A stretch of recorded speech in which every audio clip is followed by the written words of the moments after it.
जिल्हा परिषद हरसूल गट व पंचायत समिती वाघेरा गणाच्या हू घातलेल्या निवडणुकीच्या पार्श्वभूमीवर आज खरवळ वारसह विहीर नांदगाव कोहळी आणि तोरंगळ या गावातील सर्व पाड्यातील नागरिक एकत्रित येत एकजुटीचा नारा दिलाय।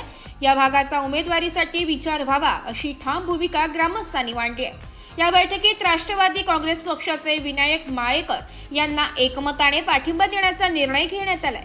ग्रामस्थांनी माळेकर यांना विजयी करण्यासाठी सर्वतोपरी प्रयत्न करण्याची तयारी दर्शविली। या प्रसंगी महाराष्ट्र प्रदेश उपाध्यक्ष संपत नाना सकाळे, राष्ट्रवादी नेते समाधान बोडके पाटील तसेच स्वतः विनायक माळेकर उपस्थित होते। बैठकीचे आयोजन सरपंच, उपसरपंच, ग्रामस्थ, ज्येष्ठ नागरिक, चेअरमॅन आणि सामाजिक कार्यकर्ते यांच्या पुढाकाराने करण्यात आले होते। तर बुधा ढोरे यांनी मीटिंगचे आयोजन केले। ग्रामस्थांचा उत्स्फूर्त सहभाग आणि एकमुखी पाठिंब्यामुळे हरसूल गटातील निवडणुकीत माळेकर यांच्या उमेदवारीला भक्कम बळ मिळाल्याचं चित्र दिसून आलंय। ब्युरो रिपोर्ट, नाशिक लोकशाही न्यूज, नाशिक। तर तुम्हाला सर्वांना माहित नसेल, नाशिक शहरातले जे जनरलचे आमदार आहे ते विनायक भाऊकडे माहिती घेतात। मग आपल्याला एवढं मोठं चांगलं नेतृत्व लागले तर बाबा खाली कोणी असो, माझ्या कृष्णाला मला उमेदवार करायचं होतं। ग्रामपंचायतीला तो उमेदवार किती मतं निवडून आला असता, पण त्याला म्हणलो थांब, आपल्याला पुढची सिच्युएशन पाहायची। तो 1 मिनिटात थांबला। एकच आहे, आम्हाला तिकीट द्यावा आमच्याकडे, पण जे तिकीट जे आहे त्या तिकिटाचे माणूस मेन म्हटल्यानंतर संपला सवनाव या 2 माणसांनी जर सांगितलं तर आम्हाला नक्कीच तिकीट भेटेल। ज्यांच्या वडिलांचा संपूर्ण पेठ तालुक्यापासून आपला त्र्यंबक तालुका असेल, नाशिक असेल का सर्वत्र एक काळू पाटील म्हणून एक परिचित व्यक्तिमत्व माळेकर परिवार, आणि आपणही त्यांना सातत्याने डोक्यावर घेतलं। आपल्या मंडळींनी कायम त्यांची पाठराखण केली असे आपले विनायक भाऊ माळेकर आणि आपण सर्वच मंडळी। विनायक शंकर माळेकर गटाला राष्ट्रवादी काँग्रेसकडून इच्छुक आहे। तुमचे सगळ्यांचे मताच्या रूपाने मला आशीर्वाद मिळाले माझी विनंती। आणि ज्या ज्या तुम्ही समस्या सांगितल्या, आता आमच्या समोर तेच मोहनच्या बाबतीत येळा सोमनाथ नगर, वलदार नगर। 2 मिनिटं सगळ्यांना नमस्कार। आज आपण इथं या गोष्टीसाठी जमा झालो की प्रत्येकाची एक खतखत असते। म्हणजे जीवनात वावरत असताना खरं म्हटलं तर आपल्या तालुक्याची राजकीय संस्कृती तशी चांगली, म्हणजे नाना राहिलो आणि एका मताने आम्ही चौघांनी ती निवडणूक लढवली।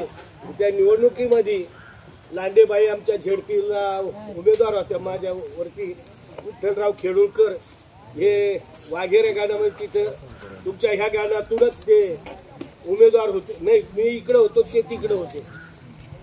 देवरगाव गाण्यामध्ये 4 किती 25% सगळ्यांनी एके भाकरीचे तत्पूर झालं।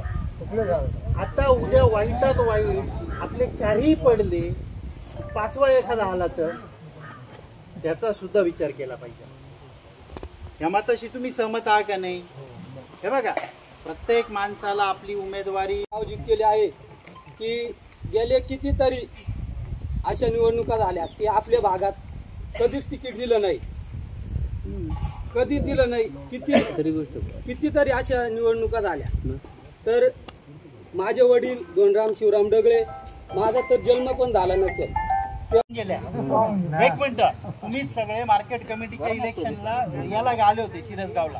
विनायक माळेकरचा धोंडीराम शब्द आहे, तुला काय बोललो मी? होणार नाही, नाही लगेच म्हटलं खोटं बोलणार नाही, हेच शब्द आहे माझे। का तुम्हाला पहिले ते पूल करावे लागतील, पूल झाले का मग त्याच्यावर रस्ता होईल, का पहिला रस्ता मग पूल? नाही, म्हणजे त्या गोष्टी माझ्या पण समजून घ्या। तुम्हाला एखादं माझं गोष्ट कडक वाटत असेल खरं, मी सत्ता का सभा म्हणतात, ऐका 1 मिनिट, मी मग त्याच्यावर सांगितलं का आता डोम तयार करा, खालून गाड्या गेल्या पाहिजे, वरतून तुम्हाला सभा मंडप झाला तरी तुमच्या गावाचं तुमच्या, आता मला नका बोलायला लावू, एकमत होतं का?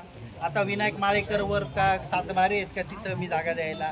जागा तुमच्याच ना, देशमुखांच्या आणि इतर काय उतार माळेकरचा आहे। आपलं प्रतिनिधित्व हे करायचं, पण विनायक माळेकर हा तुमचा एकमेव उमेदवार आहे का सगळ्या भागातला आहे, अख्ख्या गटातला आहे? मी काही विभक्त नाही, इकडचं का तिकडचं। राहिला विषय, सगळ्यात मोठा विषय जी ग्रामपंचायत, तुम्ही जर एखाद्या कामाचा ग्रामपंचायतीचा ठराव नाही दिला तर त्याला जिल्हा परिषद काही करू शकत नाही, पंचायत समिती काही करू शकत नाही, जिल्हा आणि महाराष्ट्र शासन पण नाही करत. जो पैसा ऍक्ट आहे त्याच्यानुसार जे पण तुम्हाला मांडायचं तर हे तुमच्या ग्रामसभेत मांडावं लागतं. या तुम्हाला परत सांगतो एकदा. घाटाच्या खालच्या गावांची एकजुटीची एक मिटिंग आपण इथं आयोजित केली आणि त्या मिटिंगसाठी आपल्या तालुक्याचे ज्येष्ठ नेते ज्यांनी हा रस्ता पायी पायी फिरले, रोड कारकून म्हणून जुन्या जाणत्या माणसांना नाना त्या काळामध्ये या रस्त्याने पायी पिंपळत जायचे, पायी यायचे करोड